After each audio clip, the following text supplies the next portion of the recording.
നിങ്ങളുടെ കയ്യിൽ പണമുണ്ടോ എന്നതല്ല പ്രാധാന്യം, നിങ്ങൾ എങ്ങനെ ജീവിതത്തെ കൊണ്ടുപോകുന്നു എന്നുള്ളിടത്താണ് പ്രാധാന്യം.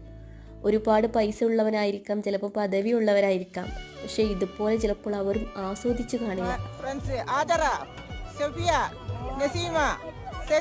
നിങ്ങളൊക്കെ വീട്ടിലിരുന്ന മക്കളെ എന്താ രസം, എന്താ ഞാൻ റിച്ചുവിൻ്റെ കൂടി വന്നിട്ട് അടിപൊളിയല്ലേ, വന്നടി മക്കളെ.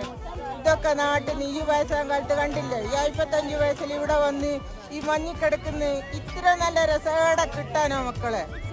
വന്നോളി മക്കളെ ഈ അവിടത്തേക്ക്, ഞങ്ങൾ വരുമ്പോലെ ഇനിയും ഞങ്ങൾ ഇവിടെ വരും. റിച്ചുവിൻ്റെ കൂടി സൂപ്പറാടി, സൂപ്പറാ. ഏതാ മൂട്?